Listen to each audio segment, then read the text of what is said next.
Hello everyone and welcome back to my channel. This is Rosh from the Poor Millennial Mom, and this channel is all about cash stuffing, budgeting, debt repayment, and graduate school.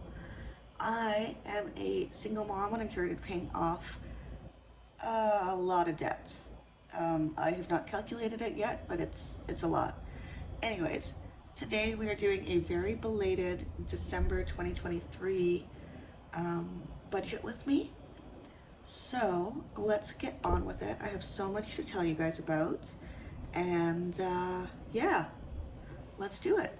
As per usual, I break my budget into 5 categories, and we've got some changes here. So since the last time I did a budget with me, which I don't even remember when I did, I have started working full-time again, and I got a raise in October. So now I bring home about $4,000 a month, or maybe a little bit less now that we have health insurance, and the payment for that comes off of my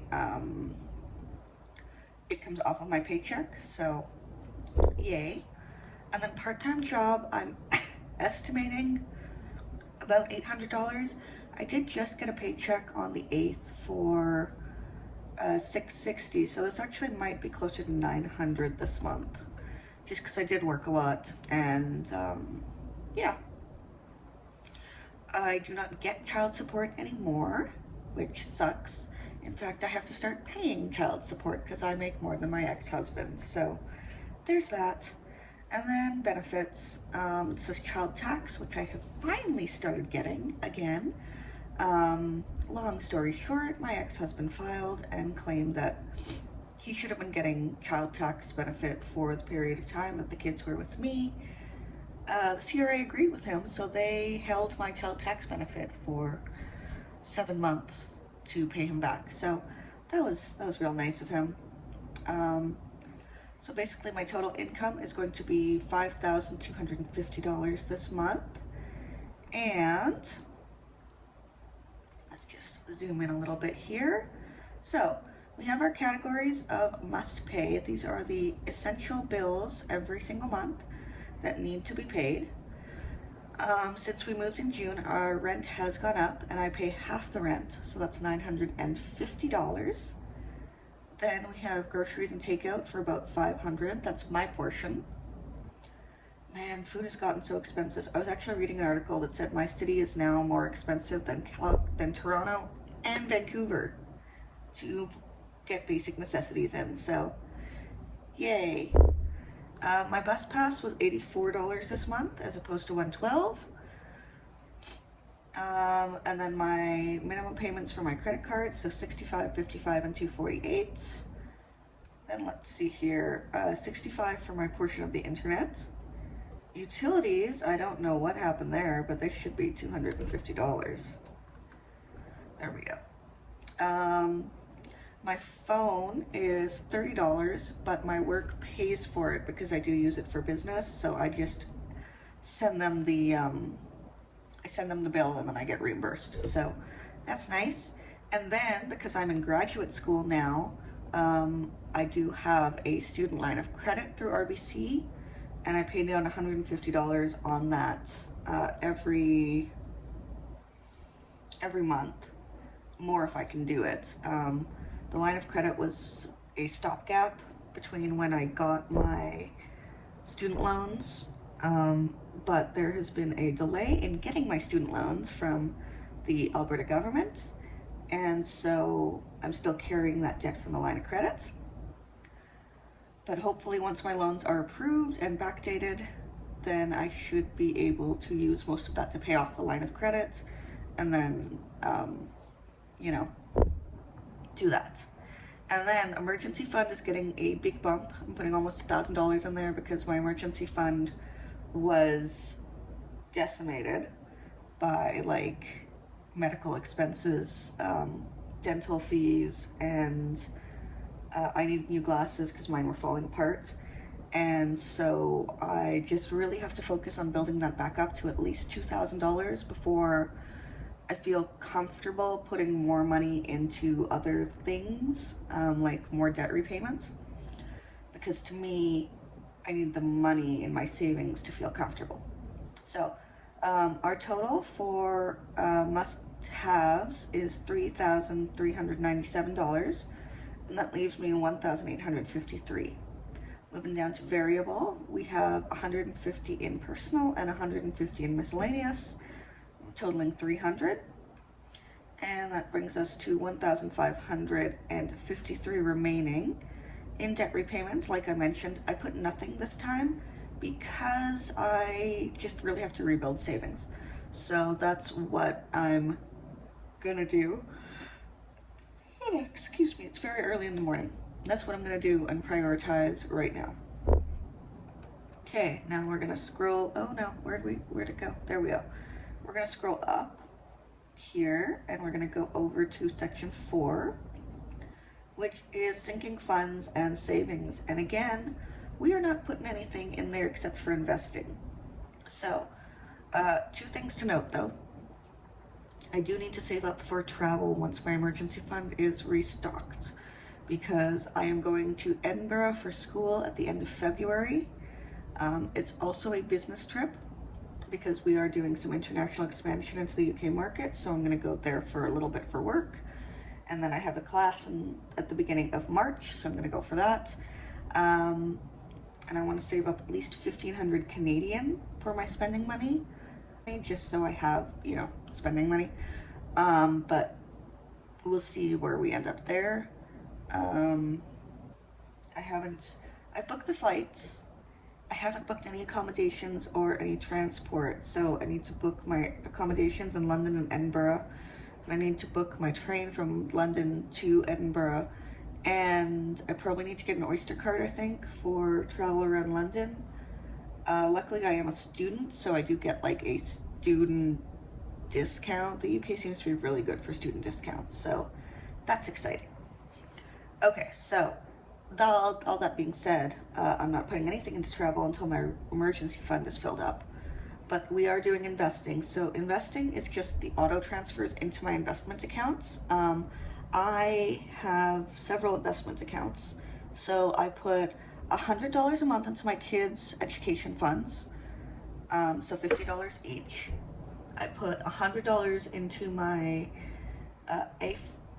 FHSA, First Time Home Savers account, which is, you can roll it into your RRSP, which is the retirement fund, if you don't end up using it.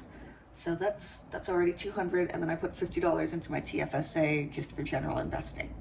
So that's just all my investing accounts. My eventual goal is fill up all of these guys, fill up the emergency fund, and then go hard on investing, because I am way behind where I should be for 30. So that means right now we're only putting $250 into that, and the leftover is $1,303. It's gone down to $9. So category 5 is nice to have. These are the things that I don't need, but I want. They make my life better. I just enjoy having them, Is it necessary? No, but it brings me joy and it keeps me from spending money on other things. So this is called nice to have. And actually we gotta put Audible on here too. I think Audible is, I don't remember, but I want to say $17. That one's actually not for me, it's for my boyfriend, but whatever. So Instant Ink, I have gone down to the lowest Instant Ink plan, so it's like $10 a month for 50 pages. I don't really print that much, but I print a lot of photos on photo paper, so that is useful for me to have. I do have a second printer, so I need to figure out what I'm gonna do with that printer. Disney is $10. That's fine. Kids watch a lot of Disney. My sister shares it. Amazon is actually going up to $10 because I don't get the student discount for Amazon anymore. But that one's shared with the rest of my family, they use Amazon all the time. So I will be keeping that. Spotify is $5. Y'all, I listen to a lot of music. A lot of podcasts too, but a lot of music. Big fan of musical theater. Kindle Unlimited is $11 because your girl loves to read. and books from the library sometimes are on hold for freaking forever. So if I have Kindle Unlimited, I can, you know, read to my heart's content. And to be honest, I read stuff the library probably won't have. I read a lot of really, really terrible romances because I just need something to like not think about when I'm reading. You know what I mean? Like I do a lot of reading for school, and I just want to not think about it. So there's that. And then Audible, like I said, I pay for that. It's mostly for my partner because he isn't working right now and he just needs something to do, so he can listen to audiobooks. So that brings our nice to haves to $61. I'm gonna be honest, $61 a month isn't that bad. There might be people who are like, you shouldn't be spending any money on nice to haves. You should be going hard on debt repayment. I've tried that. It doesn't work for my life. Um, and you know what, guys? I work and I go to school, and that's it. Like, my hobbies are all home based. I don't go out and party. But you know what? Sometimes a girl just wants to sew and watch Star Trek The Next Generation. So that is what I'm gonna do. And if that means I gotta pay for a Disney or Netflix subscription, so be it. Still cheaper than going out partying. Um, anyways, so the leftover is $1,242. So we are in the green, or in the black, this month. My income was $5,250. My expenses were $4,008, and I have $1,242 left. Now, seems like a lot of money left. However, it is Christmas, and I find at Christmas, um, things get very expensive very fast.